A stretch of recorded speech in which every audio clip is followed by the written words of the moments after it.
Hello viewers, সালামু আলাইকুম। আশা করি সবাই ভালো আছেন। আজকে যে খামারে আমি আসলাম সেটা হলো একটি ব্রয়লার মুরগির খামার। এই খামারের ভিডিও আমি আগেও দিয়েছি, যে গরমে মুরগির কী অবস্থা দেখিয়েছি। এখন আসলাম, এই মুরগিটা বয়স আজকে 35 দিন।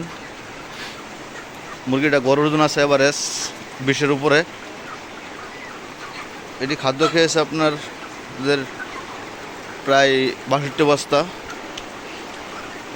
তো এই খামারে খুব চিন্তিত আছে, মুরগির বাজার খুবই কম, খারাপ। যে বাজার আছে প্রায় 52-55 এরকম বাজার, পাইকারি বাজার। তো ওনার কীভাবে এই মুরগির চালান আসবে, এত কষ্ট করার পরে বুঝতে পারতেছি না কিছুই।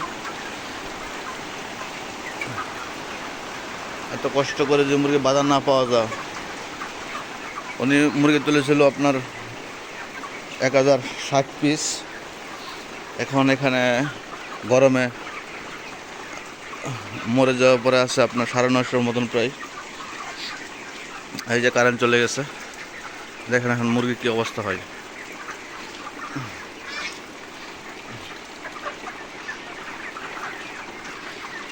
আর গরমে তো মুরগির খরচ অনেক বেশি। ওই খরচপাতি দিয়ে এই মুরগির কীভাবে কী হবে আল্লাহ জানে।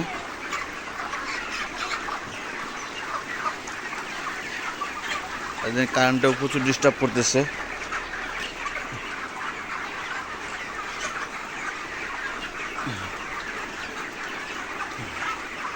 কারেন্ট চলে গেছে।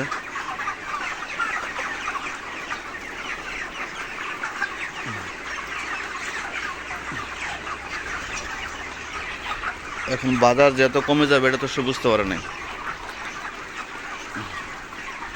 সব খামারিদের কী অবস্থা হবে,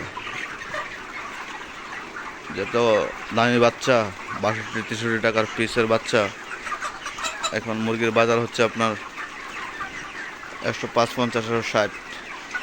এই বাজারে আপনার তাদের কী লাভ আসবে, কি হবে না হবে আল্লাহ জানে। এই 36 দিন কষ্ট করার পরে যদি খামারে কিছু লাভের মুখ দেখতে না পারে, তার মতো কষ্ট কি আছে জগতে?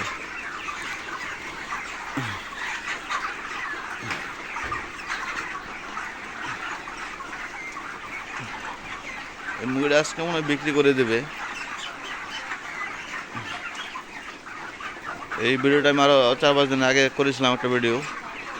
গরমে যখন ওনার মুরগি মারা যাচ্ছে, প্রতিদিন 4টা-5টা করে স্ট্রোক করেছে, তখন আমি একটা ভিডিও বানিয়েছিলাম। আর আজকে আসলাম, সেটি হলো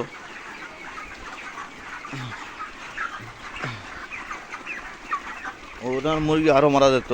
আল্লাহর রহমতে ও জর্না লাগাইছে উপরে। কারেন্ট চলে গেছে তো জর্নাটা দেখাতে পারতেছি না।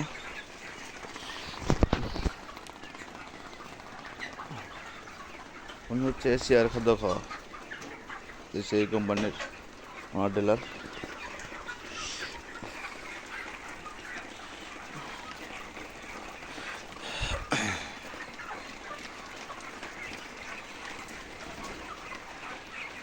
এখন যদি এই বাজার থাকে, খামারিরা কীভাবে মুরগি পালবে?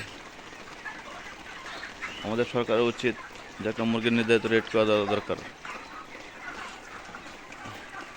বাচ্চার দাম বাড়ে বলা সরকারের কিছু বলে না, যখন মুরগির দাম কমে যায় তখন কিছু বলে না, যখন মুরগির দাম বেড়ে যায় তখন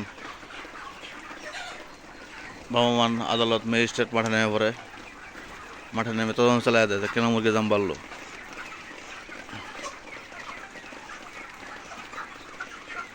এখন ওনার চালান আসে নাকি তাই সন্দেহ।